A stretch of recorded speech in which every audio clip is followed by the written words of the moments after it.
Well, there we go. All the lads are here today again. G'day Todd. G'day Bryce. G'day Oggy. G'day. We got you up in time, did we? Morning. He's got a bit of delay there. A bit of a delay going on his thing. I've already had one little glitch out this morning about 10 minutes ago. But there's Stewie from Newey, expat Mike, Mark Van Dorn. All good. What's happened to Oggy's? Oggy's off again. He'll be back as soon as he works out what his connection's doing. He's been having all sorts of connection problems lately. Where is Oggy based? Phoenix. Okay, it's just down the road from me.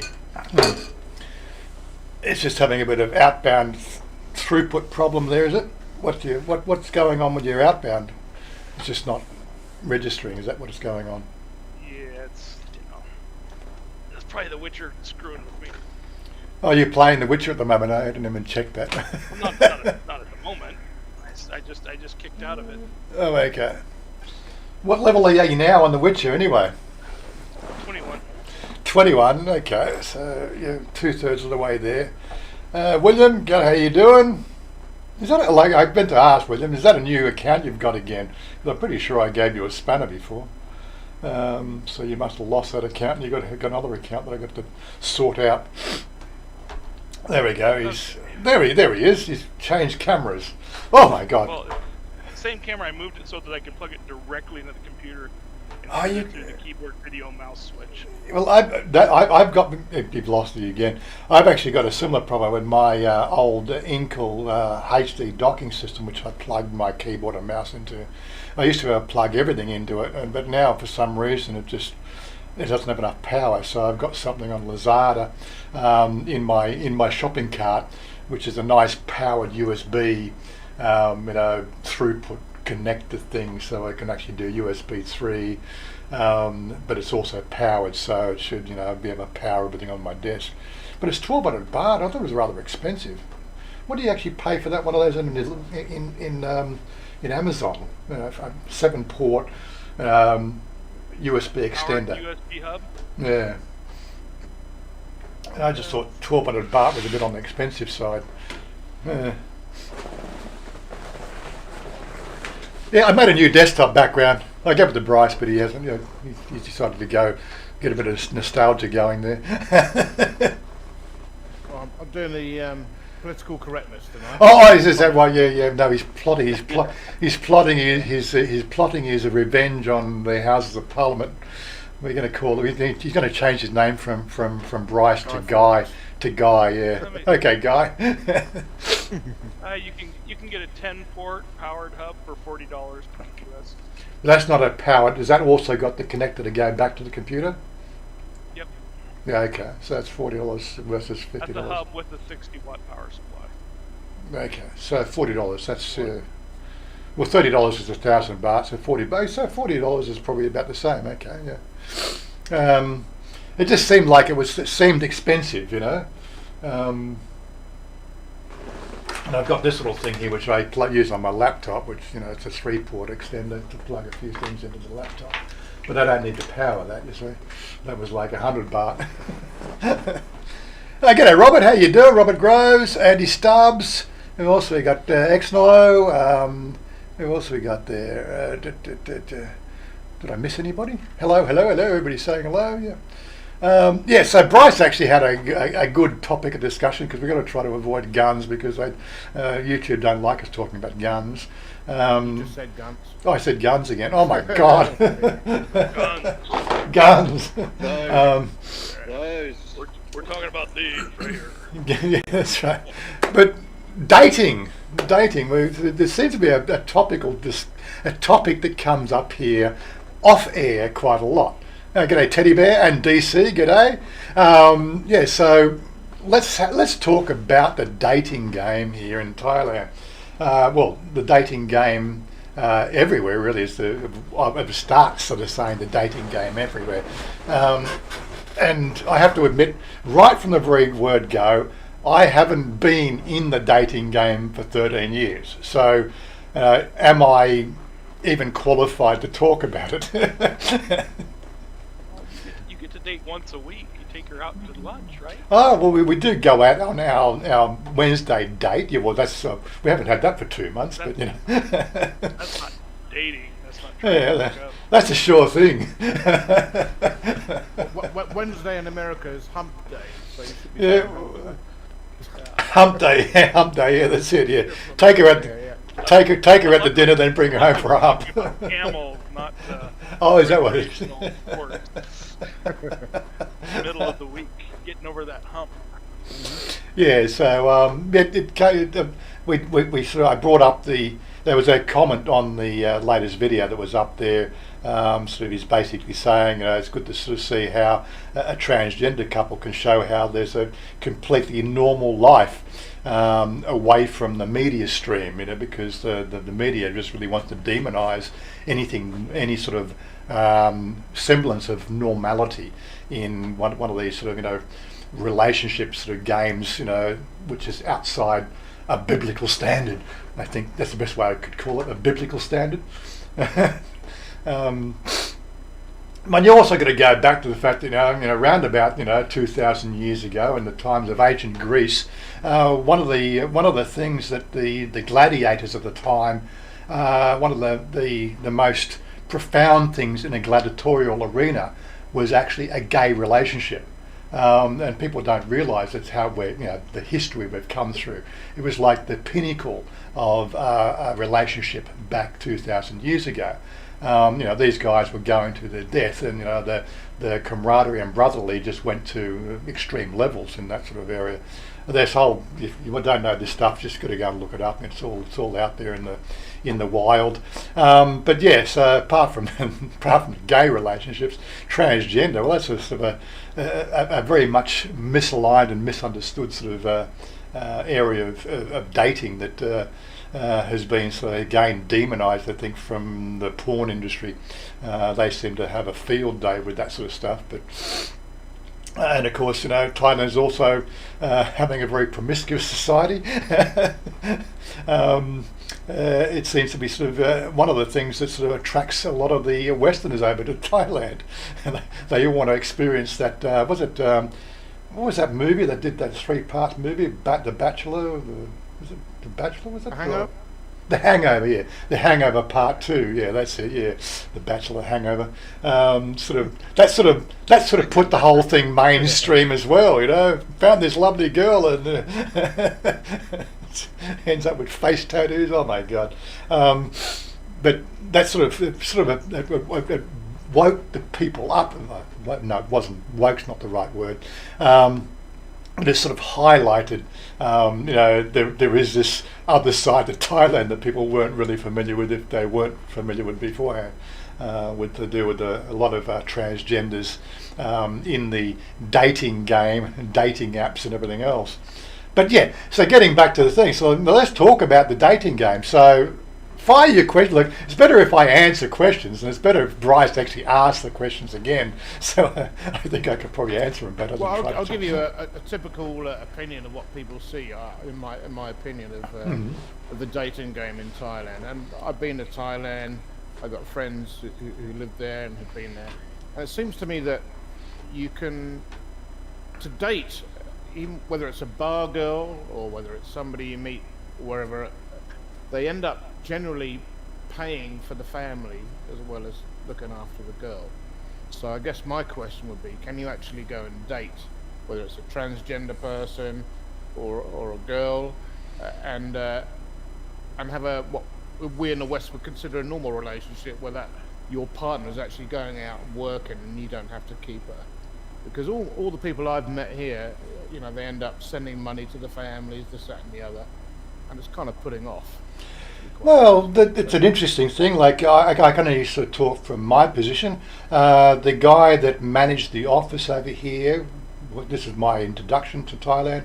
I got to see a regular sort of corporate, lifestyle. Gigi, that was his name. So Garant, I think he's Garant. He was the office manager, or the what would you call it? Wouldn't be sort of the. Yeah, he was a top guy that was running that office. Right. His lovely girl just trying to think of a real name for a second. Anyway, he'd been married for a few years before he started in that office. He's really up there in the the upper echelon of Thai society. She works. She was only working as a shop assistant, like in something like the mall. He just happened to be going to the mall one day. They just fixed eyes on each other. He started doing the regular talking thing. This is back before apps, like this is 2002, 2003 sort of thing.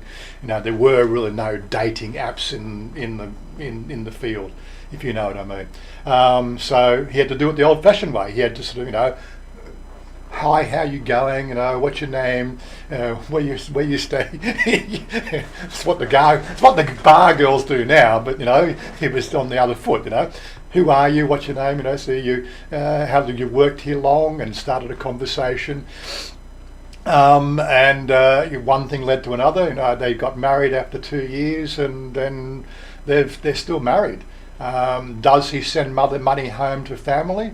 No, she has a regular job. She's she's in corporate sales, not corporate sales. She's in retail sales. She enjoys her job.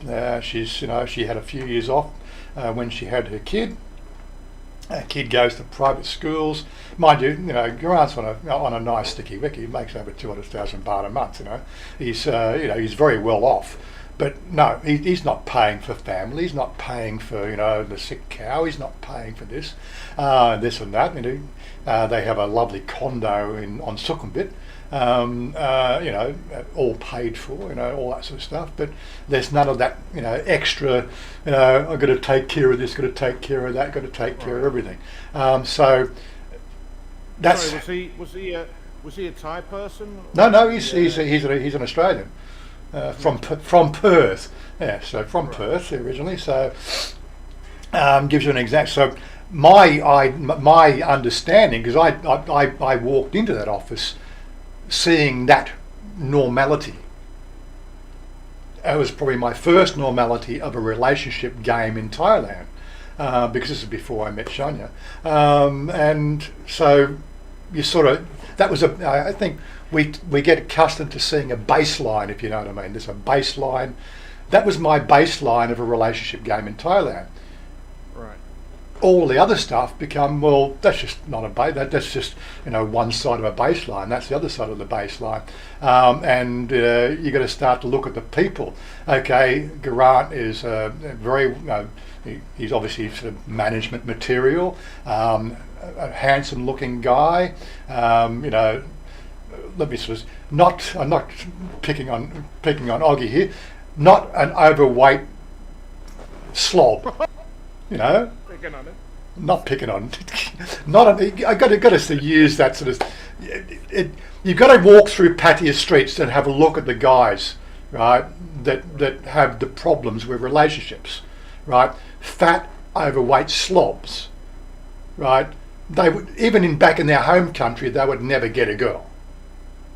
Right, that's the sort of typical guy that you hear the problems on, right? They're misogynists, right? They have got no care for their own well-being, right? They drink beer all day, right? Which is the other side. Garant didn't do that. He was a regular guy, corporate material, senior management. Yeah, got to go get the beer. Senior management material, and so the girl he got was she's a babe. And I'm just wondering, I shouldn't. No, it's a private. She's got a private profile. I won't show pictures of her. She's a hot babe. She is pure. Like, put her and Chanya in the same room. It's like having two supermodels in the room. So that's all I can put it down to. But yeah, so you got to look at that. The hard luck stories we see over here. Well, I'm pretty sure they line themselves up to be had, right? Because the girl really, the girls are pretty. They would like to be, there is a sort of an understanding in genealogy, the fact that the girl is looking for a partner to extend the genetic line. This is built into our DNA, right? she has no intention of reproducing the DNA, right, through that relationship. That relationship that they're going into is purely a financial sort of collusion where, you know, this is going to solve the problem for the rest of the family. Right? Now, do I give money to the family? I don't give money to the family. I make Chanya's life pleasurable, you know, in a lot of different ways, and I'm paying the mortgage here. I've asked, you know, I've told her, no, it's your job to take care of, you know, family, and I established that back in 2011. Why would we have your mother renting a house in Bangkok when we've always got a spare room? To me, it was no skin off my nose. I'm not paying any extra. Got a spare room.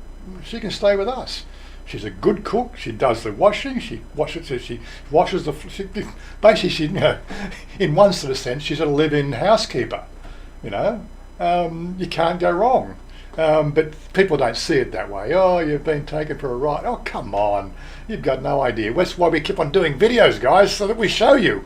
You know, okay, Chanya might have her hand in my wallet, you know, to pay for restaurants and things like that. That's because half the time she leaves her wallet at home on purpose. That's right. That's just normal life. Also has half your food as well. I saw her jump into the ribs the other. Oh yeah, yes, right. She's got to eat my ribs. Yeah, like, fair enough. Oh my God. But that's a relationship. That's what happens in relationships. If that's not happening in your relationship on a day-to-day basis, I've got to question how valid is that relationship. You know, there's a great book out there, and I could highly recommend this to everybody that's watching here today. You need to read it. It's called The 5 Love Languages. Let me see if I can actually find that on here. Well, this is almost beer. It's Budweiser Light. Somebody was saying it looked like ginger beer. Is that right? Coloured water. Yes. Yak piss. Right, so let's go over here. Yeah, Gary Chapman. Right, it's a nice little website. You can get this on. Oh, let me share it to the guys as well. Screens, go there, go live. Yeah, it's called The 5 Love Languages. You can even do a quiz. There's a quiz on this website you can check out to find out what love language you are. I read this book back in the 90s, and it's an absolutely brilliant book. It really sort of opens up your eyes to the way we perceive relationships. We quite often work from a sort of a self-centered position where this is what I like, this is what I'm looking for in a relationship, this is what they can give to me. Yet very rarely do they actually sort of say, well, what is my partner's love language? Now, when I do my course, and mine is there's a quiz here you can do, but yeah, do the love language quiz if you want. Step 1, step 2. Just trying to think of whether I can never talk about the 5 off the top of my head, because what are the 5 languages? Quizzes, resources. If I don't sort of say them properly, right, it just won't make any sense whatsoever.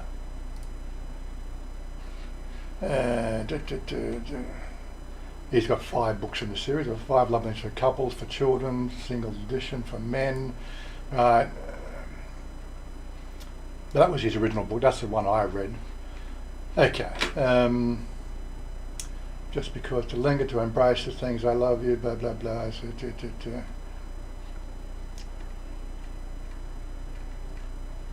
Well, he's not going to tell you in the synopsis because he wants. Look, this is big. If you go to Amazon. I guess for you, Wazza, one of the languages would be Thai, right? Or Tinglish? Tinglish? Tinglish. There you go. It's Australian. Okay, so there's the five languages of words of affirmation, saying supportive things to your partner, acts of service, doing helpful things to for your partner, receiving gifts, giving your partner gifts that tell them you are thinking about them, quality time, spending meaningful time with your partner, and physical touch, being close to and caressed by your partner. So if you do the quiz, mine breaks down as like 35% is physical touch, then follow quality time, would be then acts of service, receiving gifts and words of affection would be the way mine breaks down as my profile. Whereas Chanya's profile would be receiving gifts, words of affection, physical touch, quality time, and acts of service. But I know her love language because I know how to read the love language to get that best out of the relationship.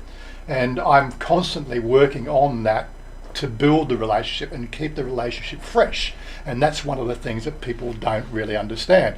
Relationships are a game, and you need to work on the game on a constant daily basis. And if you're not talking the right language to your partner, it's going to go down very fast, go downhill very fast. Yeah, you probably need both partners in a relationship to read that, but to be on the same page. That is well, as I said, again, if you go to the website and actually have your partner do the quiz, it'll actually give you a profile of what really floats her boat. I know it's sort of you can't do it with a fresh relationship. It's something that you'll have to obviously get to that level where you can both sit in front of a computer and do it. But it might highlight something about the relationship that you've missed, and it might be a focus that you can really work on. But getting back to the relationship game in Thailand, I'm pretty sure 90% of the guys that come over here think that that the bar girl just loves them. They love the open most wallet. people that come over there on holiday, on vacation, going out there to experience Thailand and all the things they know about it. You can get yourself a girl, have a good time, you can get drunk, you can go to the beaches and all the rest of it. But what I'm talking about is the people that are going to live there who don't necessarily want to party all the time, not really interested in taking a girl home from a bar, they actually want to make a life there. And I guess that's the real question. Yeah, well, so this is something that me and Todd have been talking about, because Todd is coming to Thailand and he's already said, I am not looking for a partner. That's it. He's set his paradigm as the fact that that's the last thing I want. I'm coming here to escape the mentality of Australia and enjoy my senior years as a single guy doing single guy things, and the last thing he wants is a partner. Yeah, it complicates things. But this guy here, he doesn't realise the fact that they will be throwing out the fishing lines, and I've 6 months. I give him 6 months before the right one will come along, and that's again getting to know how to work. I'm not setting any expectations, and that's the black hole you can fall down. If you set up expectations, if you set up, I'm going to a new environment, new culture, a new area of the world, and these are my parameters. That's it. I'm going to find a relationship no matter what. But I'm going there for different reasons. I love the food, I love the culture, I want to learn the language. I've always been attracted to Asiatic regions, food, culture, and things like that. I spent time in Japan, as we've brought up on numerous occasions.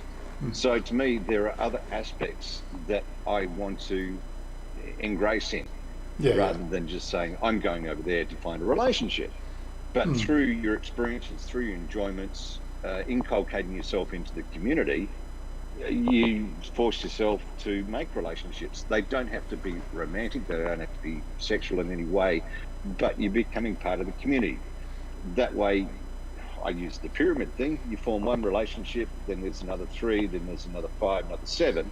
The chances you may find someone that you find a deeper relationship with, well, they become exponential, don't they? That's it, yeah.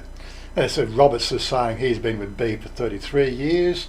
Looks like Andy said 35 years with his partner. And again, but we're of that sort of age, growing up in the 70s where relationships actually meant something. And, you were reflecting off your parents. We didn't have dating apps. We didn't have the swipe left mentality of the common thread of thinking these days about relationships. No wonder they don't last when you're just constantly saying, "What's next? What's next? What's next?" You've got to fall in. You've got to get out of that paradigm. That works if you're a single guy, and if you plan to be single for the rest of your life. And I know people have been talking about the fact that we talk about Thai friendly as being, what's your chances of Thai friendly? Look, Thai friendly, you're probably going to find a dozen girls that are great to go out and have lunch with and have, Conversation. fun with. Let's just say fun with. Are they material that you can, actually have a long-term relationship with? That's going to be up to you and how well you communicate with them. And that's where it all falls down, because people have forgotten the art of communication. I still know the game, and I still have got no idea how these dating apps work and how you can even build a relationship. Something about the smell. I think there was a movie, Robert De Niro, The Scent of a Woman. Okay, I'm not a romanticist in watching movies, but I do remember that book, that movie, the Scent of a Woman, and he just talks about some really sort of key elements of a relationship that we quite honestly overlook a lot of the time. Just the physical touch, to be there and be spontaneous in. Oh my God, that dress looks great. You can't do this on an app. You can't do this on you might be able to do it on a webcam, but getting to that webcam stage in apps is a bit weird. I think 50% of the girls doing webcam, are scared to actually turn the camera on for fear of a dick pic. And that shit goes on as well. Really? Yeah. Goes monetization. No, that's it. Dating as an older guy. I mean, it was hard enough as a younger guy doing the dating scene. Dating as an older guy, I just don't see the need to put the time and effort in if you are just going to be a swipe right or a swipe left. There's no effort. I mean, if I'm going to put the effort in, you expect someone else to put the effort in.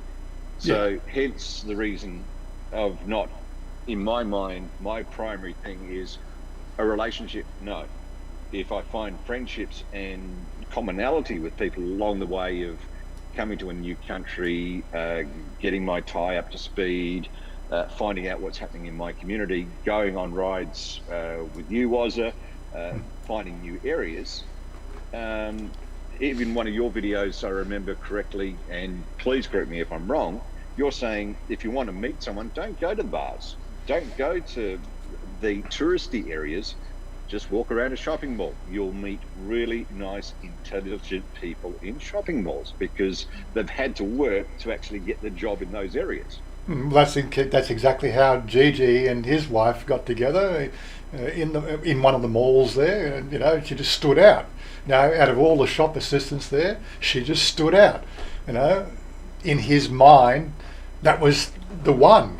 Out of all to choose from. But the shopping mall, I've said that before. Markets, the open air markets. Now, you don't walk up to every girl you sort of see at an open air market that looks pretty. You do the right thing. And I was thinking about talking with Bryce the other day. It is a game. I always work on the rule of 5. So you go to a market, you see a girl. Okay, go to a store. Buy something from her. Right, do that 5 times in 5 days. Right, then after the 5th time you've done that, then ask her, me again. Somebody my club. say a few things in Thai, start a conversation, so get to a conversational piece. She's probably now recognised you after seeing you 5 times buying from a shop, right? Ask a question, so just engage in regular conversation. After you've done that 5 times, then you might sort of think, if you feel it's working, then what time do you finish? You want to go and have coffee, maybe we're going to have coffee, then go to coffee and have coffee 5 times. And then you move it up to, you want to go and have dinner, get the idea. You work up. She works, you've established a communication level, and you know that she can speak English because of the interactions you've had. So you're already sort of way ahead of the rest of the people out there on the dating game. From there, where does it go? Ties. Also, that just by going and seeing these people on a regular period of time, let's say over a month or something, they may actually think, well, actually, this person's actually here to stay. They're not just here on a 2-week holiday. Yes. And at that point, they may think, okay, well, this guy's obviously living here. I want to know a bit more about him, etc., etc. Just from that, because so many people are transient, aren't they, in Thailand? And that's it. It is. And again, she might be transient as well. Like she might be coming down from Isan and working at the shop, and she's only there for the month because it's a cutting season or whatever. She's got to get home. She's only down here for a month. I know when Mother was usually when I first met Chanya's mum, she was coming to Bangkok for 3 months at a time. Because that was when she didn't have to work at the farm area. So she was in and out of Bangkok. It was 2011, she was still basically transient between Sukhothai and Bangkok. It's only after we sort of said she can stay in our house, that sort of gave her some sort of permanency to continue staying in Bangkok, because 5,000 baht a month is quite a hefty sum out of your monthly salary or wages you're getting from, because you only had a market stall back then. I was just looking at a comment here from Goga. Those 5 languages sound like a lot of work. Can't I just buy a lady drink instead? Well, you could. But anyway, a lot of Thai women have told me that most Thai men are lousy partners. That's another thing you've got to work on, Malcolm. It's the fact that there is a culture here in Thailand. We're only sort of 100 years out of slavery, effectively. Right? When was slavery abolished in America? Come on, 1800s. Augie? I'm not sure it ever was living here. I don't. Yeah. I wasn't around then. You weren't around then, so I think it's been 150 to 250 years that slavery is abolished in America. We've never really had slavery in Australia. We've had penal colony life in Australia, which we still have, and that's still a sore point with most people. But Thailand is very, very new to the whole non-slave mentality. It was only about 120 years ago that it was abolished. I think 1910, something like that. I wish Bangkok Pat was here. He'd tell me in an instant. He knows everything about Thailand. But yeah, so there's this generational thing that seems to persist in the male psyche. The fact that they don't have to commit. The whole partnership game is very misogynistic, and the more money you have, the less you have to pay attention to the finer art of relationships, if you know what I mean. It's just, I have money, I don't need to do that. That's the sort of mentality we have to work with here in Thailand. But yeah, they might supposedly, from what I've been hearing everywhere in all the conversation we have, Thai men are very promiscuous. They're even in their culture, they have words for it. You've got your mia noi, which is your second wife, right? And that's a commonality. I have to, constantly hear everywhere. Your gik, Your geek is what we would term in Western societies your fuck buddy, if you know what I mean. Friend with benefits. Yeah, friends with benefits, and this is standard Thai culture. The women hate it, but then again, there's a certain area of the women also love that. They like to play around as well. It's a really weird paradigm here in Thailand. When they see a Westerner, it moves them out of that thinking process where, well, maybe I can have a long-term monogamous relationship, but unfortunately they're going to places where the Westerners hang out, which is the what do you call it, the tourist areas, and those tourists simply just don't want a relationship. So it's a really weird game you got to play, I think one of the reasons they often look for non-Thai men. Yeah, as I said, that's probably what they think that they're going to have a better chance. And also having a half-blood here in Thailand is considered to be sort of a bit of a status symbol. As I said, if I again go back to Gigi's relationship, that kid is going to have the girl when he's at that age. He's going to have the girls eating out of his hands. Speaks fluent Thai, speaks fluent English. He doesn't look Thai. He has certain features of for want of a better word, he looks like a movie star. He's just that handsome. I mean, he's only 15 years old now. He's probably already playing the game, the poor lad. But he's just going to have the girls eating out of his hand. Not only that, but of course he's coming from money. Although he doesn't, he's not leveraging the money that his father makes. It's not a handout game. He's had to work for it. He's going to go to university. He's going to get all those things sort of set up for him, and he's going to be absolutely rolling in it in the terms of being very financially and intellectually stable in their society. He's got a Thai ID card and everything else. Stewie from Newey, I met my Thai wife on Thai Cupid 5 years ago, all as well. And again, so Stewie, this happens. You're going to find the right one if you think about the relationship away from the swipe left sort of mentality. You can find some really genuine people on there.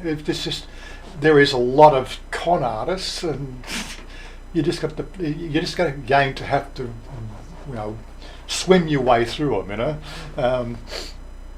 But your bottom line is you're going to have to be here to progress the relationship. You can't expect to get anything out of an app if you're in Australia and she's in Thailand. You can't get here.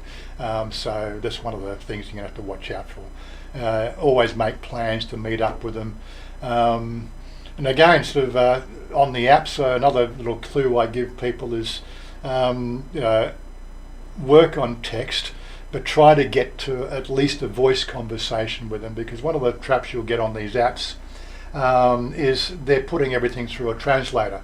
And this is a common thing I've heard from guys I've spoken to. What they find is the fact that when they finally meet up, they can't communicate. Because they've constantly been looking at everything on the app, and they put it straight through a translator, and then of course when they write back in English, they're actually typing it into the translator again and copying and pasting the English version of the. You can, if you're astute, you can pick it up, but most people aren't very astute when it comes to dealing with that sort of thing as well. So getting to a voice conversation is a critical part of working with the dating apps. I have been hearing that Tinder is great for the one-time one-night affairs. But again, I don't know how you're going to build a relationship from that sort of swipe left mentality. One of the things I was trying to think of there, as it'll come to be. Anyway, moving right down. Andy Stowes, the perfect relationship. She is one part of the house, being another. We text each other. Well, I get that from Chanya. She'll, like she's downstairs. Quite often get, she'll just grab me on Facebook messages to come down and eat food. She doesn't want to walk upstairs, but after 13 years, you accept that sort of stuff. I think it's still quite charming that it happens. But again, when you look at that compared to the other parts of the relationship, that's not a problem whatsoever. We have a very solid relationship. We don't worry about that. That's just a convenience. We share Google Map pins, so I can open up Google Maps and do it right now. Hopefully she's already gone to work. Let me just check on where she is right now. She's at Todd's house. She's at Todd's house. Oh my God. Okay. He stalks his own woman. She's on her way to work. She's down near the hospital. Don't need a haircut yet. And she can check and do the same thing. She can open up Google Maps. Where am I? It's not we're checking on each other. It's the fact that it's more of a process of, well, if I had an accident or if something happened to me, for me to try to tell her where I am, I might be incapacitated to actually even communicate that. And she's going to need to know how to get to me, right, to obviously help out, or I need to know how to get to her if she's been in an accident or something happens. I know before we started to do that, I had to go and pick her up from Nuk Jung's salon. Darling, where is that? It's down such and such. Darling, all the street names are in Thai. I don't know that in Thai. How am I supposed to find that? Sort of thing. And like 30 minutes later, I finally, managed to sort of get enough information to find out roughly where she was, and then pick her up. From that point in time, and I said, well, we share map pins, then it won't be a problem. I just go, where are you? Ting, okay, navigate to where she is, and no questions. And that's another thing, and again, it builds up a level of trust between the two of you. That's another sort of side of it, but it's really one of those sort of things. In the event that you need to catch up with them, it's so easy when you do that. We share our photo albums, so anything she takes a photo of, I get to see. When I take a photo, she gets to see it. And again, we've got nothing to hide, but I'm not out there playing the field either, so you get the idea. All these sort of things there, people think that's a bit too much in your face, but it's really just makes life a bit more convenient for each other. That way she can tell which police precinct you're at. Mm-hmm. A few shout outs to a few other people there. So of course, Malcolm K, Expat Mike, Seth? G'day Seth, how you doing? Tinder works right, just kidding, yeah, okay. The Big W, g'day. Shannon, g'day Shannon. Who we got? I should read these comments. Anything I've been missing? I always like to see what Paul's got to say at Andy Stubbs. There are special massage shops and sauna bars on every single street in Thailand. Most Frang don't know because the signs are all in Thai. A lot of them are for Thai-only clients. That reminds me of a video that Bangkok Pat put out, I think 2 or 3 videos ago. He talks about the Thai red light districts that the Farangs don't know about. He sort of indicates that it no longer happens there, but it still does. I've been in those areas, doing a bit of, I think we're just doing a walk around somewhere, and it came to my attention that it was still going on. But yeah, it's the Thai promiscuity sort of side of things. You think that the red light districts are for Farang? No. The red light districts is purely Thai. The Farang think it's for them because, egocentric, yes, but it's Thai men love it.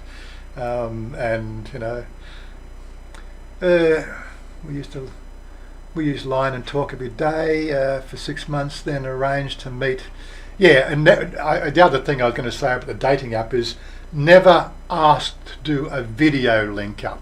Always wait for them to want to ask to see a video of you. And of course, if that happens, don't show a dick pic, for crying out loud. That's they really don't want to. Unless your name is Richard. Unless your name is Richard, then it's okay. That's right. Your name is Dick. Yeah. Oh yeah, I just got that. Sorry. Yeah.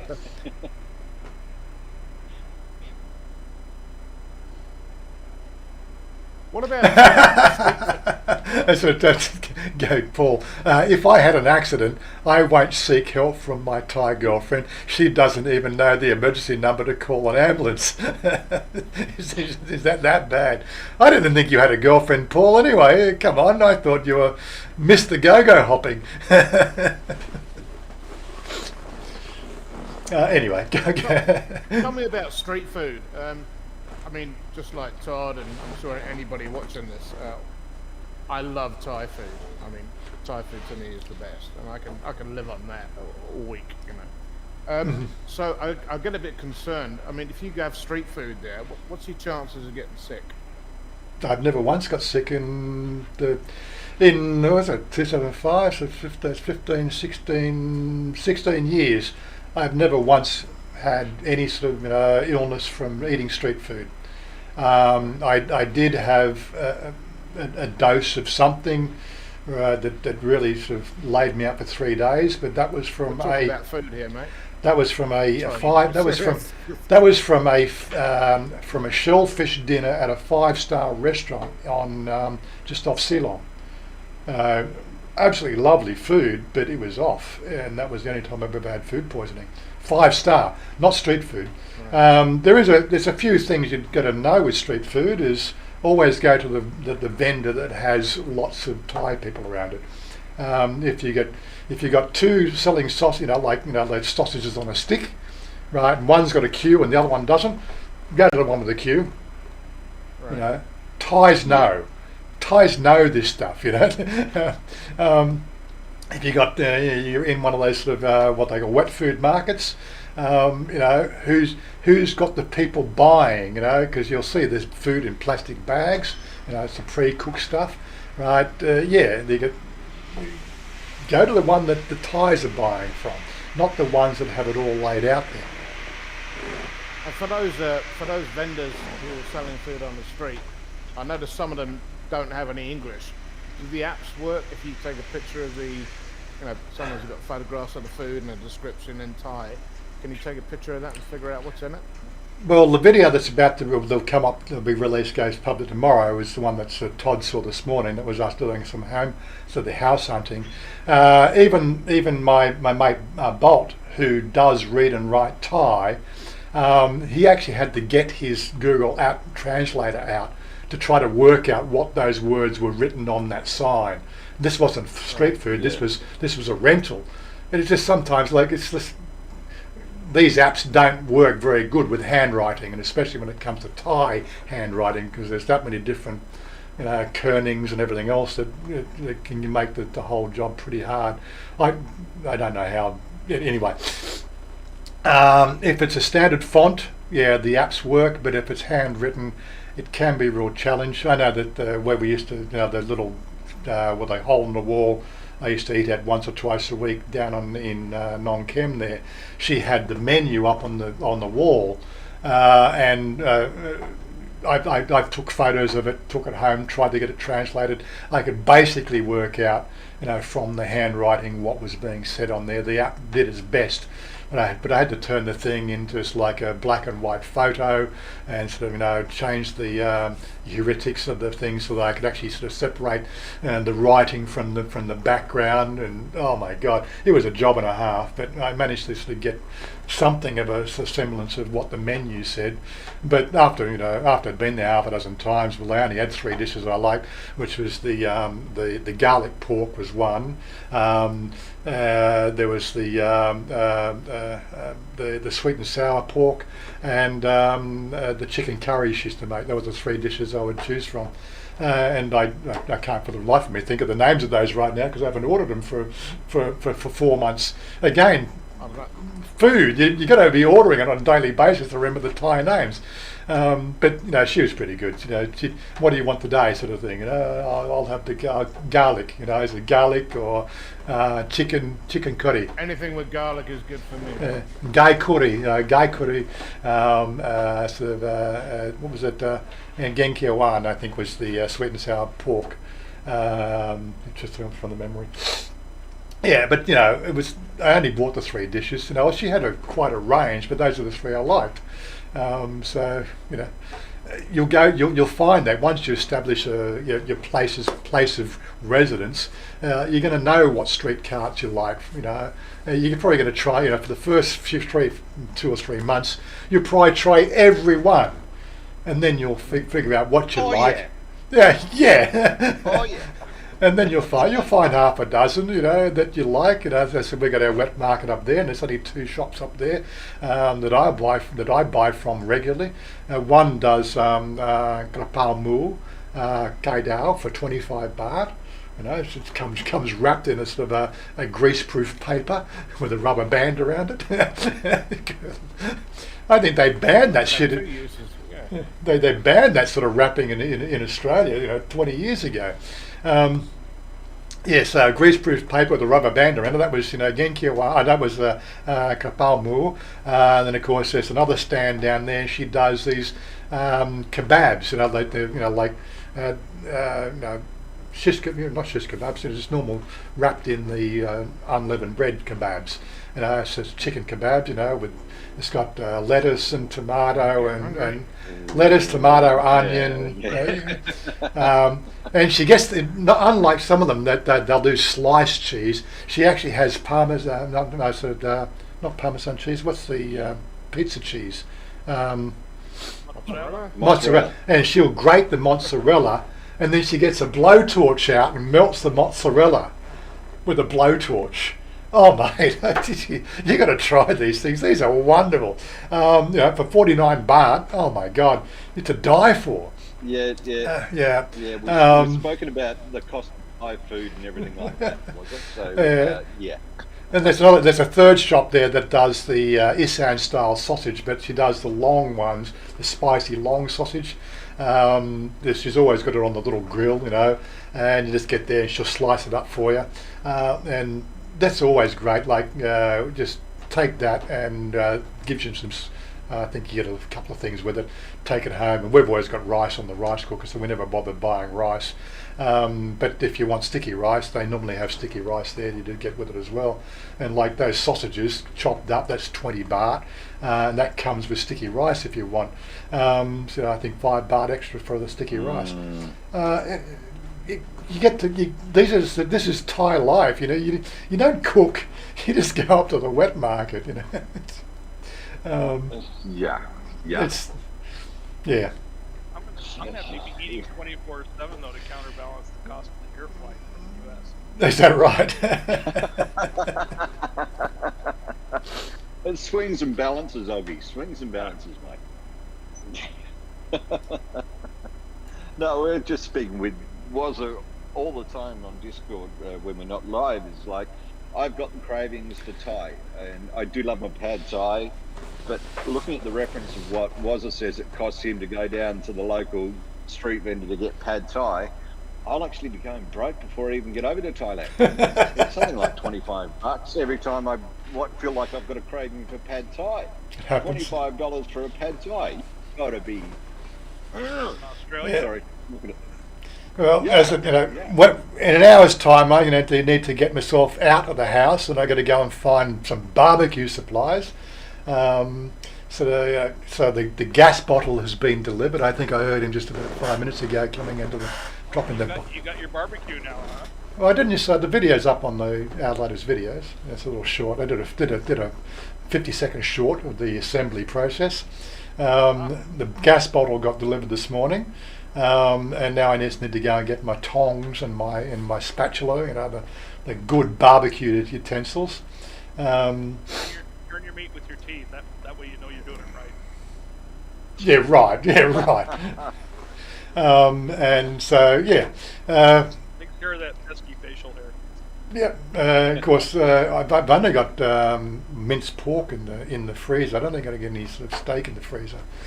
So we might actually, when I'm getting the tools, I might have to get a couple of pork chops and some salad, some tomato and some lettuce. Minced pork might fall through the grill. Well, it's got a plate. This one here is a grill. I've got this plate one side, and it's a open grill on the other. The one I saw in the mall for twice the price was just had the stainless steel grills. Right, that's all it had. I go, that's not a barbecue. This one here is an Australian barbecue. It actually has cast iron plates. Perfect. So I'm gonna have to get the oil out, christen it. Trying to think what we call that. It's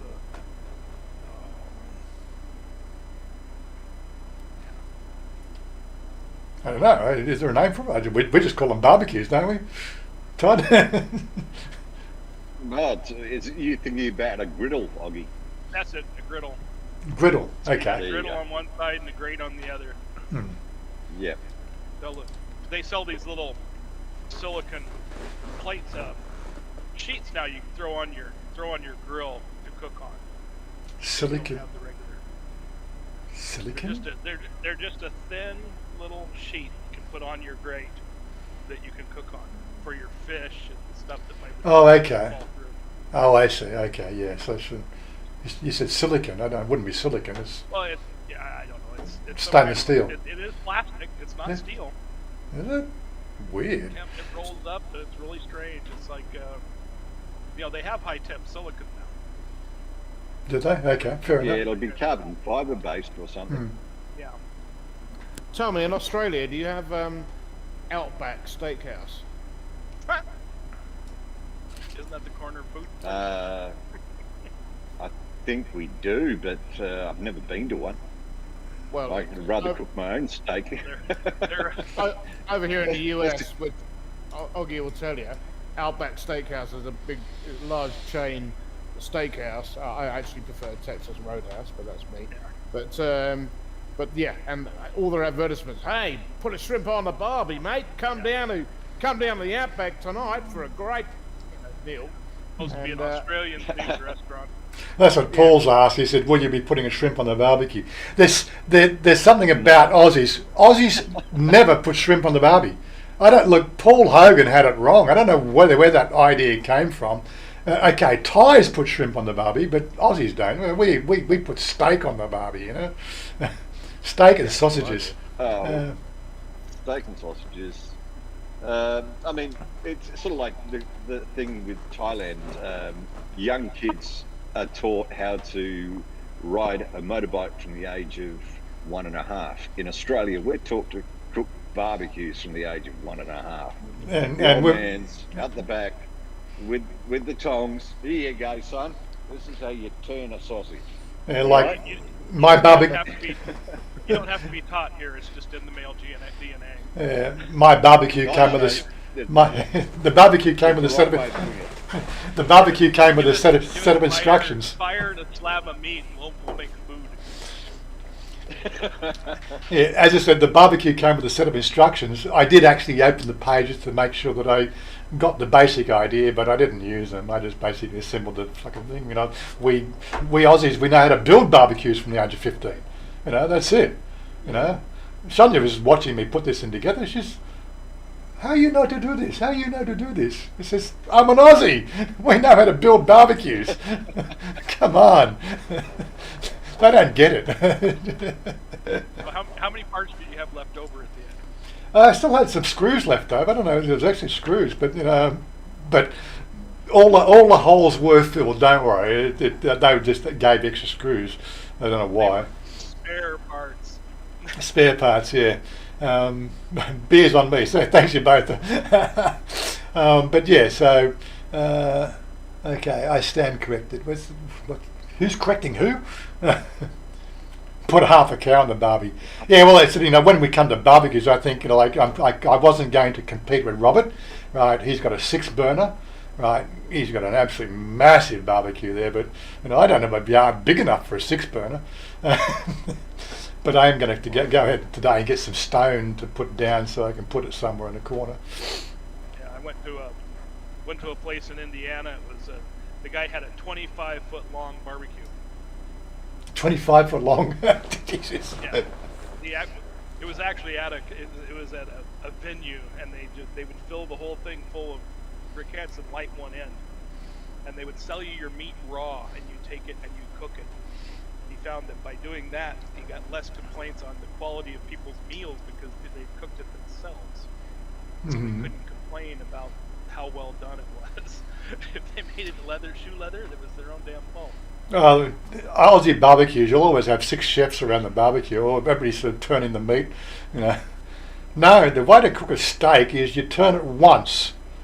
If you're turning it any more than once, if you turn it more than once, you're going to ruin it. But as I said, after half a dozen beers, that's what you do. You're talking, drinking beer and turning the steak every 5 seconds. So one of the things even cooks properly comes out tastes like a piece of leather. Talking of steaks, one of my favourite foods outside of Thai food. Can you get a decent ribeye steak there?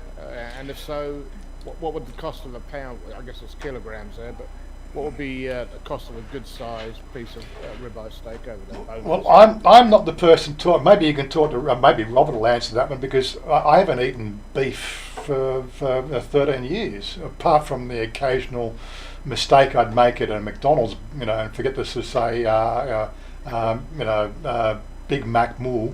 You got to tell them in McDonald's to actually ask for the moo, which sounds strange. You want Big Mac, but you wanted pork, so you Big Mac moo, which you think instantly, well, that's. Moo should be cow. Moo should be yeah, that's it. Cow should be moo. What's the word for cow? I'd have to look that up. If I go to my, where's my translator? Moo, the other white meat. Beef. In Thai is. Todd is fried. Okay, so beef is beef. No, okay. Introduce myself as fried. Right. But I'd like to know that. I mean, I love a good steak. I mean, I'm not sure you can get a good steak there. Is it expensive? Like it is, steaks in America have become quite expensive lately. I don't know what it is. I live in Texas. You think, there's a cow on every corner, but lately it's become expensive. You have to go out and knock the horns off yourself, and it won't be so expensive. Yeah, well, that's true. That's true. Of course, you might get shot when you go in to get there and get the cow. Let me just give a shout out to you. Shoot somebody fleeing the scene of a crime and get away with it. There's a shout out to Richie. G'day, Richie Kingstar. Yeah, this is the new format we've been doing. I should have said that. I keep on forgetting the format. If you want to come on and chat, the Discord link is down below. You're quite welcome to just jump on if you know how to use Discord. If you don't know how to use Discord, it's always good to jump on before the stream. It's always on a Saturday, but you can always come in and we can help you work through the challenge of getting used to Discord any other time of the week. But yeah, you can always come Wazza, on. You should do a Discord course. $20. We'll teach you how to use Discord. Well, I did a playlist, so that's good enough. That's for free. Got me for it. Thank you very much. So Robert's saying 1,000 baht a kilo for a good Australian steak. So, well, what's that, about $33 a kilo? So that's same about as the other. $16 a pound. About the normal US price. Yeah, but it's not as good as from what I've been told. Walking into a regular local butcher, your local butcher down the street. Who cuts the stuff himself and packs it himself, wraps it in the greaseproof paper. That's always going to be the best beef. It's always fresh, always good. Yep. You'll never get that over here. A good dry aged ribeye. I have. This is usually what I go for. I have seen some cuts that are on the plate at Foodland. They seem to have a good selection of what they call Aussie Angus beef on there, but again, I've never bought it because I don't eat beef. But it does look, it looks like the right thing, if you know what I mean. Not too much fat. It's got a nice marbling in it. But yeah, I like a good bit of fat in my beef. I want a good ribeye with the excellent marbling. I had to settle for T-bones last weekend, but it was still good. Mm. But they nothing wrong with a good T-bone. $6 a pound at the local grocery. Yeah, anyway, what else we got? T-bone, if you right. So that's another new name. Love Mexico. Not to worry. Big Mac's beef patties. Big Mac's beef patties don't have that much beef in them. And that's what I always thought too. Yeah, so you can't really call that beef. It's just floor scrapings, aren't they? Mainly soy meal, isn't it? Soy meal and a bit of beef blood, I'm guessing. Yeah. Soy meal and some tallow, I think, is what it's got in it. You can't really call it beef. Otherwise known as beef byproduct. Well, you've got your barbecue now, Wazza. So my goal, and we've talked about that, is I'm into offset smoking. I love doing 9-10 hour offset smoking roasts and grills. So what looks like between Mayor Groves, yourself and myself, we'll have 3 different cuisines going on. Now, where did you send me the photo of and the I'm happy one? to share. No, it's okay. I'm looking at. You didn't send it to me. Where'd you stick the link to that one? On my Facebook, was it? No, I think I sent it to you via message, but I can send it again if I find it very quickly. G'day, Mark. Good afternoon, viewers. Or Good afternoon. Here in Thailand. MVD. How are we? Hang on, I've got to see. You're all good, Mark. We've got you here. It's all good. All right, let me just make sure I'm going live. Am I still there? Yeah, you're still there. Yeah, we can all see you. It's all good. Oh, okay. Well, all right. Well, I can't see you guys. I can't see the chat. I'm still. I don't know. I'm going to have a private tuition with Todd a little bit later on. Yeah, you need to sort of go pop this out on the window so you can see the people in the thing. Then you overlay that on the chat on YouTube and make sure you got the YouTube muted or something. You can pop the YouTube chat out as well. Okay, so I think I did mute that. So you continue amongst yourselves while I muck around with my settings. Someone just trying to find that offset smoker. I can't seem to find it, so I can't find it either. Next week. I can't find it either. So Todd, when you get to Thailand, are you still going to be getting involved in these chats? Oh yes. The main thing that I'm actually really looking forward to is the tandem rides with Wazza. It's been a long time in planning, but that's one of my loves, and something I haven't been involved with for quite a few years is bike riding. I am so looking forward to getting back on a two-wheeler. Iron horse, yes, an iron horse. We need the iron horse. Yes. Yeah. Oh yeah. And I was convinced in the Vulcan. Until I realised that one of the last bikes I rode, the Suzuki Boulevard, is actually available in Thailand. So now I'm at a crossroads. Is it the Vulcan S650 or is it the Boulevard 800?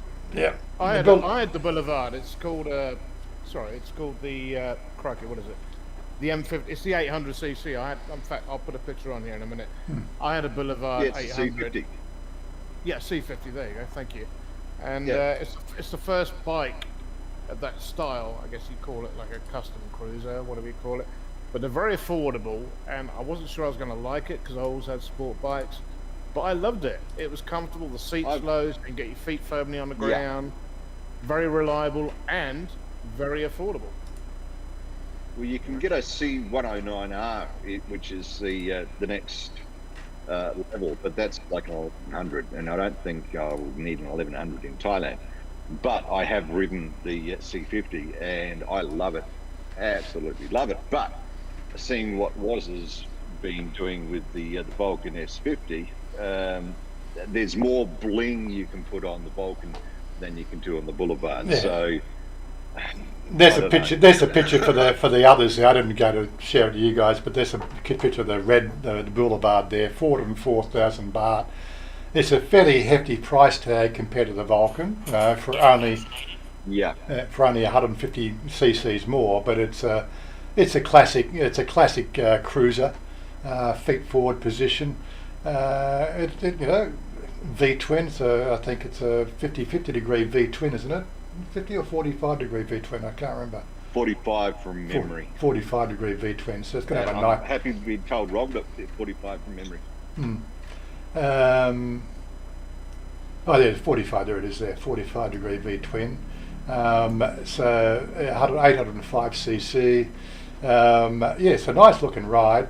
You can get the few extras with it, the panniers, the backrest. But yeah, they don't have anywhere near the additions that you can get for the Vulcan. The Vulcan's a very popular bike over here as a cruiser. But yeah, it's a nice looking ride, that's for certain.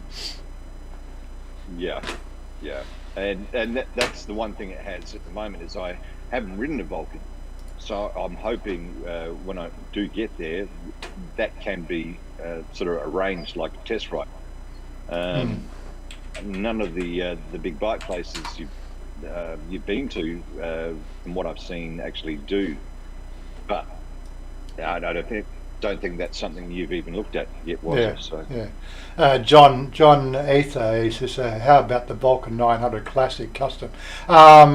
They used to have the 900 here. That's again the Vulcan V-twin Kawasaki, but they no longer have that as an option here in Thailand. And you'd never even think about importing the damn thing. It's just too expensive. No. But Todd did sort of mention the fact that one of the things we are looking forward to doing is to doing those rides where we're mic'd up and we're actually taking you along with us. And there's going to be something very unique with that on this channel, right, or on the our channel, is the way we're doing it. Now, I'm just logging into my account here. Where's my orders? Throwing that back up there. So I've just ordered this little cheap thing here. This is a comms unit, portable B35 BT helmet motorcycle Bluetooth headsets. Right, now these things here primarily designed to have two people, one each helmet, and they can communicate with each other through this device. But Psycho showed us the other week that the thing he was using allowed him to actually jump on the Discord. And he was talking to us as he was riding home. So here we are, we're in our house, we're here. He was out getting some food at 7-Eleven. He sort of said, just hold on a second, let me just switch over to my helmet mic, put his helmet on, turned it on, paired it up with his phone, and he jumped back into the Discord channel. So he was actually able to continue the conversation in our Discord, dealing with all that sort of stuff, and we could hear him perfectly all right. So I got to thinking, well, why do you need to have mesh? If you've got Wi-Fi and if you've got 4G, we can have a completely what they call helmet agnostic, kit. As long as you can get a Bluetooth connection to your phone, right? It acts as a handset, and it'll talk to Discord. And I went out and then sort of searched the Discord bot library, and I found a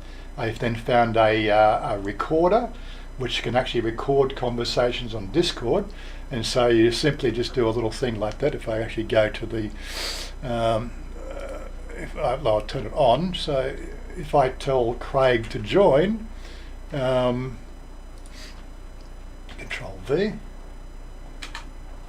What you'll hear here is you'll hear a ping, Actually, that didn't ping. Why didn't it ping? Let me try that again. You've lost your ping. There he is. I think That they was have- my. There we go. That was Now recording. So I've got a bot that can actually record the conversation, and this is actually, I've been waiting for to do this because I've got to 5 people here. What it can do, it'll actually record an individual conversation from every microphone as a separate audio stream, which means that I can then pull those audio streams into the video. I can get them all balanced up properly and get them all sort of all leveled, all the levels perfectly, all right? We only get to record and we don't hear any loop back or feedback. So I'm going to get a sound check for all the guys here. So just give us a sound check, everybody.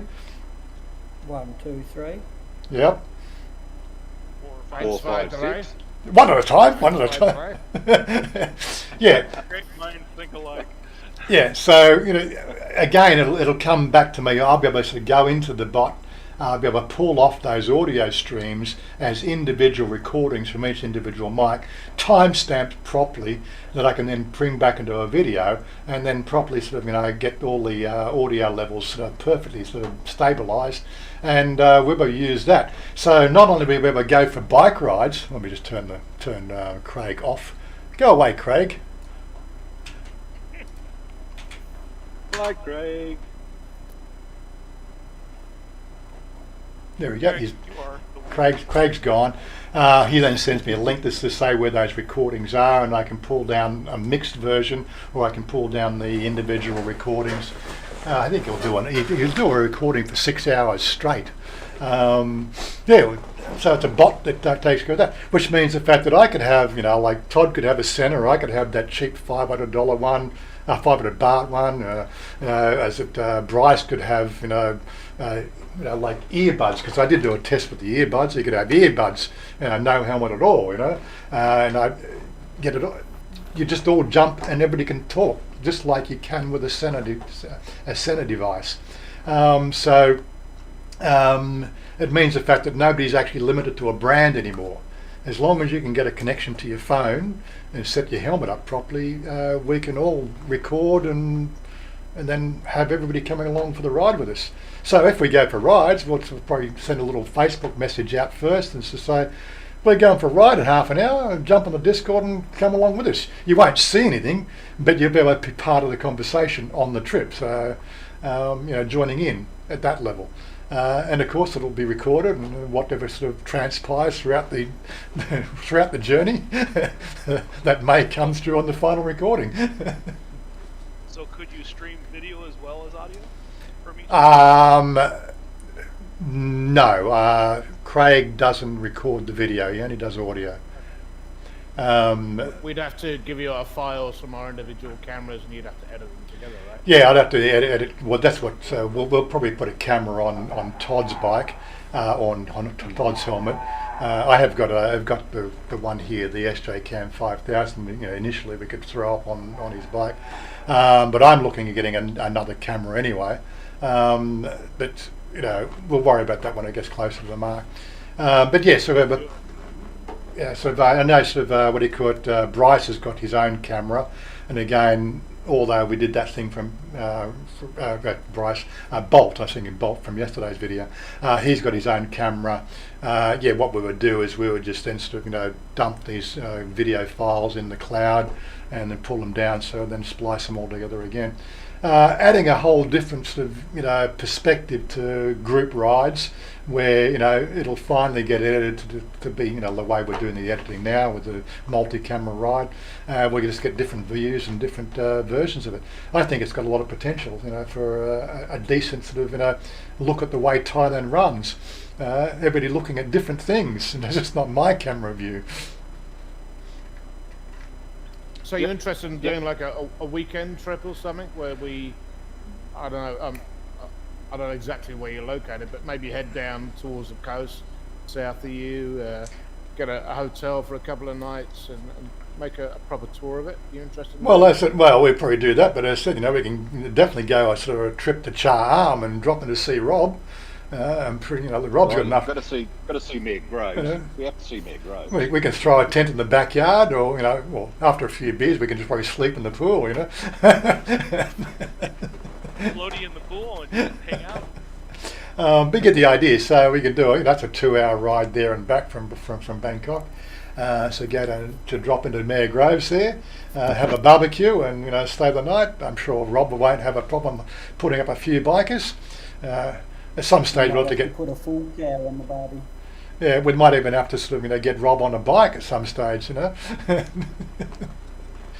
But yeah, all the things that are looking forward to. So I'm hoping to obviously sort of add another different dimension to Thailand, hopefully starting from around November, if everything, all the plans come together. So keep an eye out for that. We've still got a bit more test work to do, but Andy Stubbs. From a weather point of view, when does the drier season start? About November. So that's when we can sort of pretty much. Perfect. That's when we can start making plans to go for rides. As I said, at the moment, what you're going to do, you've got to get out the rain viewer app. Where's the cloud cover? Got to look outside. Oh, okay, well, looks like we're going to, like that was yesterday. Looks like we've got a 2-hour window.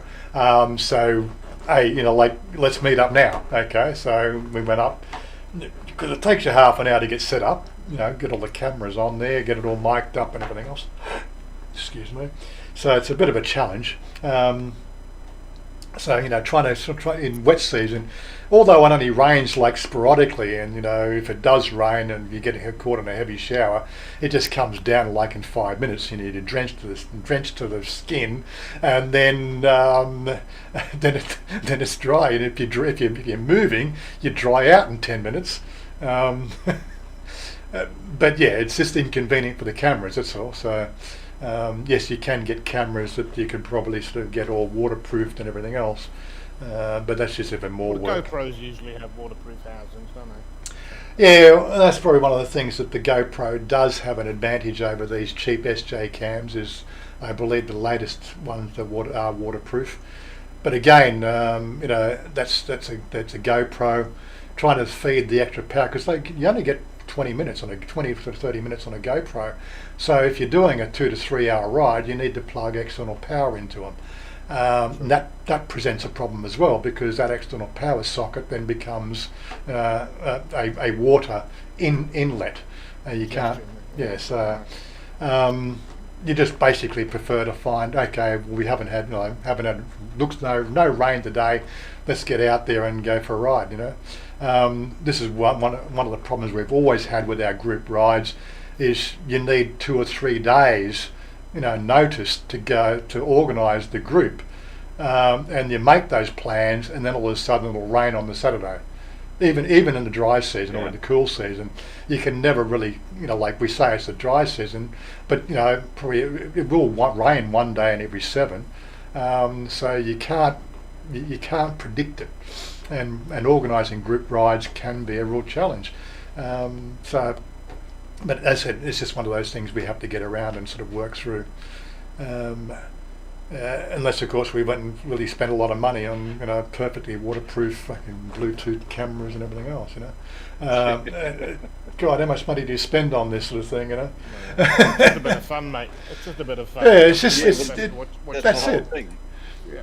It's just for fun. You still got to enjoy the ride. Yeah.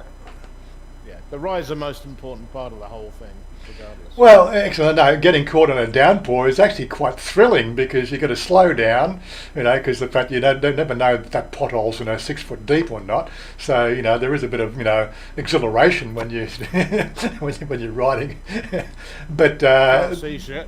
Yeah, well, that's it. You're constantly wiping your visor, but as I said, it's not like rain in Sydney. I don't know what Sydney's like. Can really give us Sydney or Scotland. It's not like those places where I've ridden, where when it starts raining, it rains for 5 days straight. And it's a drizzle. Here in More Thailand, like Florida, where it rains for 45 minutes and it's sunny. yeah, that's it. That's what it's like. It just comes in these little downpours, these little monsoon. Sudden release of the heavens, and bang, water everywhere. The only thing bad about it is the fact that you just can't see where the potholes are. But generally, that's not really a problem unless, of course, you're in Pattaya. Yeah. Soy pothole. There's no roads in Pattaya at the moment, is there? Yeah. Here. Canals, isn't it? Yeah, here we don't really have a problem with the roads, and like I know when we were doing that part up the road there when they were resurfacing the road up there, they put a base down, and within 3 days of rain, that just turned into pothole city. Made it very hard to sort of get in and out of the soy, but they finally finished that off the other day, so that's all up and running again. But yes, but again, you get drenched to the skin. And then 15 minutes later, while you're riding, you're dry again. It's wonderful. Yeah. And it's refreshing. It's cooled you down, especially if you've got a mesh jacket. It just goes straight through and onto your skin and keeps you cool. Sick puppy, g'day. How you doing? Sick puppy. Yeah. So I think Oggie's gone off camera. He's probably gone to go and get some food or something. I don't know. What are you doing, Oggie? He's still here. He's just walked away, probably. Probably a bathroom break. Please send all that extra rain and flood to California. Is that right? I don't have my medicine drums. One of the things I didn't bring with me.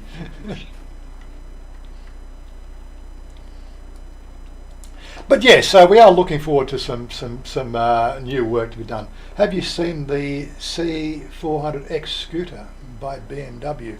I think Lucas was talking about the BMW scooter in one of his last videos.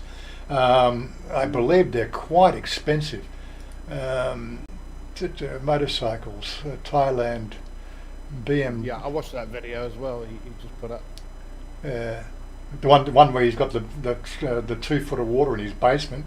Oh, I brought a tear to my eye. That was. Brought a tear to my eye, that did. Oh my God. Sick puppy. That's only been talked about by the Thai tourism. It hasn't been talked about by the government yet, I don't think. I could stand corrected. I haven't seen any Thai news today, but I did see that on a thread yesterday. But it was just by the Thai tourism board. Yeah, so it's one of those things. We're so used to Thailand now. When it happens, it happens. Right? There's a lot of talk. I think I know I cut it out of the video when we went to the restaurant, but that was when I was talking about it. But Chanya was still mic'd up when she went to the bathroom. I had to cut the whole thing out because we got to go to the bathroom. Got to remember to turn the microphone. The dual mic's got to be turned off when you go to the bathroom, darling. So yeah, I go into quarantine next Sunday in Pattaya, and I get out of quarantine on I think it's the 2nd or the 3rd. So if they release this new scheme, I might get out of prison 1 day or 2 days early. Yeah, could do. I heard it was the 1st of October they're going to stop the quarantine. Yeah, I heard that come through yesterday or the day. I get out on the 2nd. Delay the flight a couple of weeks. Right? Oh, no, I've waited 3 months, Bryce. I'm going. Well, actually, it's interesting you should say that, Mark, because it's interesting you should say that because when David came over here. And he booked in and he got the 10-day quarantine. And while he was in quarantine, right, they then extended it to 14 days. But because he booked in on the 10-day, they mandated that he could get out on the 10-day. So if they bring it on the 1st of October, you'll still probably have to do your 14 days because they won't because of the fact that your application was 14 days. Right, you won't get the leeway the other way. You're stuck. I'm sorry. No. Sick puppy, couple of look, I'm 100% prepared for it. If someone comes a day after me and they're out in 10 days or 5 days and I'm still locked up for 14, so be it. It is what it is. I'm not going to. This is Thailand. That's right. Yeah. But yeah, so getting back to the whole that seriously, the rain in Pattaya, it's just like a completely different country sometimes when you think about it.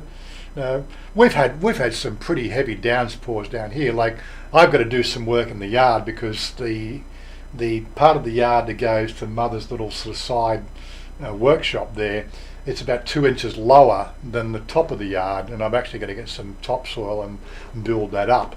And so we get about 2 inches of water, but the streets are pretty much bare. We're right on a clong here. The chances of it flooding here is like 1,000,000 to 1. Before we started this morning, I was showing a condo area up in Salia, which when we were out with Bolt yesterday, we were talking about these condos where he lives. And he said, down the end of this street here, the road actually dips down like an extra foot to the rest of the area, and he says this place here always floods, and you'll get 12 inches of water there. It doesn't flood in the car parks for the condos, but you're going to have to drive through 12 inches of water to get out of the street. When you get the big downpours, one of the things you got to deal with, I guess. As that Robert, nothing approved by the CCSA and nothing by the Royal Gazette. Stay tuned. Yeah, until it actually gets noted. That the Royal Gazette is something you might hear talked about all the time. That's when it becomes an official thing, when it actually goes in the Gazette. And I believe once it goes in the Gazette, it can take 10 days to be overruled, to be written out of the Gazette again, or whatever. So. Oh, you had some rain, did you, Robert? Amazing. Where's Robert at? He's in Charm. Where's that? It's like Arizona in the middle of Florida, right? It's like it's a desert. There's just no rain, That's it. The rain goes south, or the rain goes north. The rain never rains in Charm. What's he say? At least in Pattaya, if you hit a pothole on your motorbike, you might be thrown into the arms of a ladyboy. Possible. But look, I've seen some of those potholes. Seriously, I've seen some of those potholes in Pattaya swallow cars. Not only bikes, but they swallow cars. Anytime you see water on the ground in Pattaya, just go around it. Don't try to go through it, for crying out loud. It is a nightmare trying to drive around Pattaya. But that's one place I might actually get a chance to go back and visit on my bike. Now that I got the new exhaust pipe on the bike, I've lowered the exhaust sound by about another 10 dB, so I shouldn't get any sort of flack from the police. Oh, another thing I was going to ask you, what about wrapping the pipes in the, what do you call it, there's a carbon fibre, what do you call it, gauze you can get. I've heard some people sort of say that's really good for your bike. It is. I didn't have one for my bike, but when I had my Corvette, I wrapped the exhaust wrap around the headers. Actually cooled down the headers, and I couldn't measure it, but when the engine was heated up, it was a small block 350. Between wrapping the headers and not wrapping the headers, I could actually feel a difference in the performance of the engine. So you can actually get the heat cores, and it does make a difference. Let me share that with you so you can see what I found. So it's in my shopping cart. There we go. So go live. So it's a 5 metre thermal insulation fiberglass wrap exhaust heat cable pipe tape. This one here comes with the ties to tie it down. I did see one with a black tape, but this one here is like a gold tape. It's only 59 baht, so a couple of bucks. Yeah. I'd probably have to get 10 meters because I've got the dual hair, got the headed part to do as well. The only problem is sort of how do you wrap it? Yeah. That's exactly the same stuff that I put on the Corvette exhaust. Just how do you go wrapping through the Y section, like this, where the two pipes go into one? How well does it wrap into there? Because it's quite sort of difficult to get in there as well. I don't want to be pulling the pipes off to do this, but you know, I'm pretty sure I'm going to have to pull the headers off to do the proper wrapping process. But and how well do they stay on with these ties as well? That's another question. I doubled up the ties. I went and got some small, what do they call them, hose clamps. Oh, you got hose clamps on yours. I doubled up on the ties. Yeah, well, with the exhaust, I used the big clamps. But you can probably get sort of 10 mil or 7 mil clamps that would actually make it a lot tighter and probably look a lot better on the bike too. Well, I was thinking of probably get some muffler putty. I think muffler putty sort of has an adhesive quality as well. You could probably put a line of that on there just to give it a bit of extra adhesion. You know, that's another thing I was thinking of, but I haven't found that yet. So that's another addition I'm thinking of putting on the bike. You know, this one here has got, I saw 15 answered questions, 866 ratings, so it looks like it's quite popular. Excellent, thanks very much for that. So I can't see I'm going to go wrong with it. There is a black version. I was thinking of getting the black as opposed to the gold, but you know, for some reason the black's $1 baht more. But well, the black's the biggest seller, of course. Is it's it? a standard colour. Gold is gold because it was one.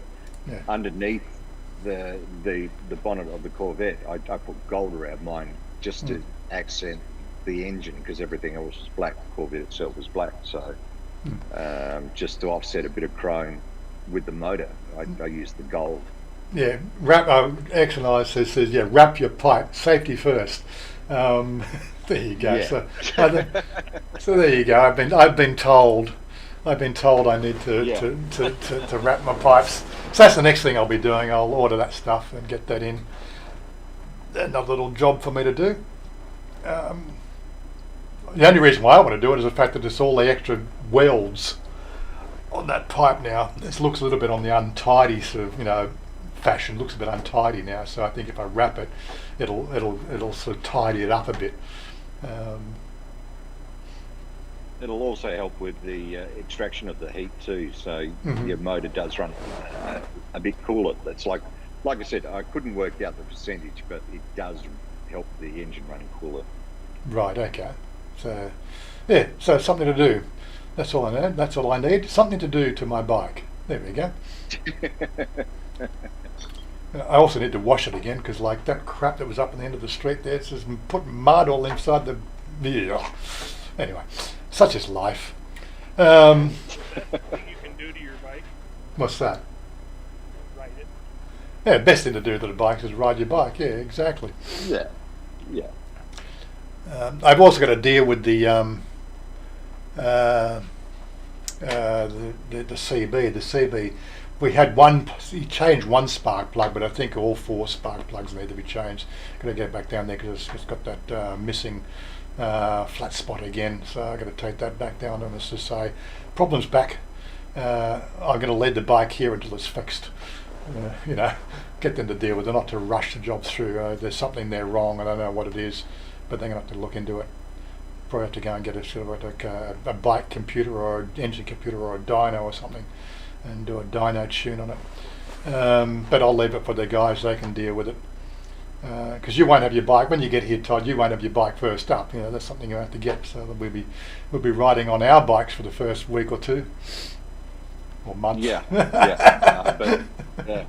Apart from getting a pillow and a mattress, the bike will be second priority on the list. Is that right? Yeah. I know where my priorities are. Yeah, well, you need obviously need to get get a residency sort of papers so you can... Shelter. Yeah, but that's... I've slept in really bad areas, Oggy, so as long as I've got a pillow and a mattress, I'm happy. So second priority is the bike. Mm-hmm. Food first. You got the food. Food's always first. 30 baht for a pad thai. I'm definitely fine. I'm definitely fine. You and me both, mate. Yeah. Okay, so Wazza, what motorcycle brands are either built or assembled in Thailand that are reasonably priced? I think Honda, Suzuki, I can maybe. answer that one. Go for it, Chubb. GPX drone. That's what I'm going for. A GPX drone. That's his small bike, yeah. Yeah, but it's a 300. So it's a good small bike, but it's a collaboration between, I think, both companies are Thai companies. One's called Sim, the other one's called GPX, from the research that Wazza and I have done. And with all the bits and pieces and everything on it, it's a pretty good bike. They do make races and they do make other bikes, but the one that I'm looking at getting is called a GPX drone. So we had a